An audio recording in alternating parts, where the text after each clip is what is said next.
সূর্যকুমার কি ফিরছে কেকেআরে? এমআই কে আনফলো, সব ছবি ডিলিট। আইপিএল 2027 বড় ট্রেড। বন্ধুরা, আইপিএল দুনিয়ায় আবারও শুরু হয়েছে বড় সড় জল্পনা।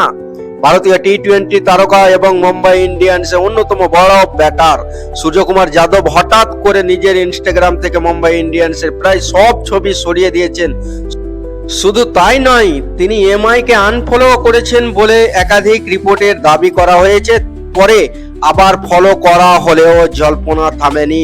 আর তারপর থেকে সোশ্যাল মিডিয়ায় একটাই প্রশ্ন, সূর্যকুমার কি আবার কেকেআরে ফিরছেন? আজকের ভিডিওতে আমরা আলোচনা করব পুরো বিষয়টা কতটা সত্যি, কি খবর, আর আইপিএল 2027 কেকেআর এর জার্সিতে স্কাইকে দেখা যেতে পারে কি না। তো বন্ধুরা, তোমরা যদি আমার মতন কলকাতা টিমকে মন থেকে ভালোবাসো তাহলে এখনই ভিডিওটাকে একটা লাইক করো, ফেসবুক থেকে দেখলে ফলো করো, ইউটিউব থেকে দেখলে চ্যানেলটা সাবস্ক্রাইব করবে, আর একটু একটু করে শেয়ার করে দিবেন, আর কমেন্টে ভালো কিছু লিখে দিবে আমি কেকেআর। প্রথমে একটু পিছনে ফিরে যাই। অনেকেই ভুলে যান যে সূর্যকুমার যাদবের আইপিএল ক্যারিয়ারের গুরুত্বপূর্ণ একটা অধ্যায় ছিল কেকেআর। 2014 সালে তিনি যোগ দেন কলকাতা কিংস রাইডারে। সেই বছরে কেকেআর চ্যাম্পিয়ন হয়।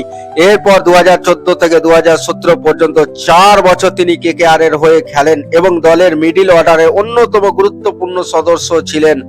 তখনও তিনি ভারতীয় দলের তারকা ছিলেন না, কিন্তু কেকেআর এ খেলার সময় তার প্রতিভা সবার নজরে আসে। এরপর 2018 সালে তিনি ফিরে যান মুম্বাই ইন্ডিয়ান্সে এবং সেখান থেকে শুরু হয় তার উত্থান।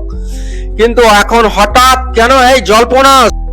সাম্প্রতিক রিপোর্ট অনুযায়ী সূর্যকুমার যাদব নিজের ইনস্টাগ্রাম বই থেকে মুম্বাই ইন্ডিয়ান্সের উল্লেখ সরিয়ে দেন এবং এমআই সংক্রান্ত বেশিরভাগ পোস্ট আর্কিভ বা ডিলিট করে দেন।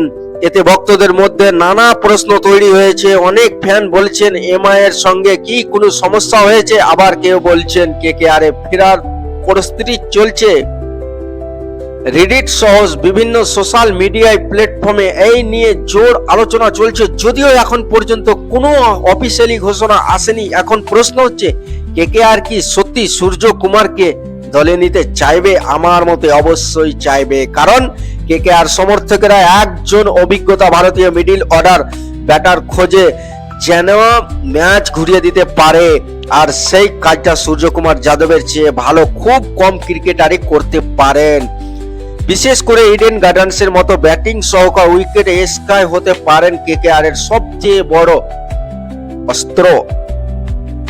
তবে বাস্তবতা কি? বর্তমানে সূর্যকুমার এখনো মুম্বাই ইন্ডিয়ান্সের গুরুত্বপূর্ণ সদস্য। তাকে রিটেনও করা হয়েছে এবং এমআই এখনো তার ওপর ভরসা রেখেছে। তাই শুধু ইনস্টাগ্রাম অ্যাক্টিভিটি দেখে নিশ্চিতভাবে বলা যাবে না যে তিনি দল ছেড়েছেন। এর আগেও অনেক ক্রিকেটার সোশ্যাল মিডিয়ায় কার্যকলাপ নিয়ে গুজব ছড়িয়েছেন, কিন্তু শেষ পর্যন্ত কিছুই ঘটেনি। তাহলে আইপিএল 2027 কি হতে পারে? 3টি সম্ভাবনা রয়েছে। প্রথম সম্ভাবনা, সূর্যকুমার মুম্বাই ইন্ডিয়ান্স থেকে যাবেন। দ্বিতীয় সম্ভাবনা, কোনো বড় ট্রেড ডিলের মাধ্যমে অন্য দলে যেতে পারেন। তৃতীয় সম্ভাবনা, যদি কেকেআর ম্যানেজমেন্ট আগ্রহ দেখায়, এমআই রাজি হয়, তাহলে বহু বছর পর আবার কেকেআর এ ফিরতে পারেন স্কাই। তবে এই মুহূর্তে এইগুলো শুধুই জল্পনা। কোনো অফিসিয়ালি সূত্রে এখনো কেকেআর এ তার যোগদানের খবর নিশ্চিত করেনি। কিন্তু একটা বিষয় নিশ্চিত, কেকেআর সমর্থকদের মধ্যে এখন থেকেই উত্তেজনা শুরু হয়ে গেছে, কারণ তারা জানে যদি সূর্যকুমার যাদব আবার কেকেআর এ ফিরে আসেন তাহলে দলের ব্যাটিং লাইন আপ আরো শক্তিশালী হয়ে উঠবে। তো বন্ধুরা, আপনাদের কি মনে হয়, সূর্যকুমার যাদব কি আইপিএল 2027 কেকেআর এ ফিরবেন, নাকি তিনি মুম্বাই ইন্ডিয়ান্সে থেকে যাবেন? কমেন্ট করে অবশ্যই জানান। ভিডিও ভালো লাগলে লাইক করুন, শেয়ার করুন এবং কেকেআর এর সব খবর সবার আগে পেতে চ্যানেলটি সাবস্ক্রাইব করতে ভুলবেন না। ধন্যবাদ।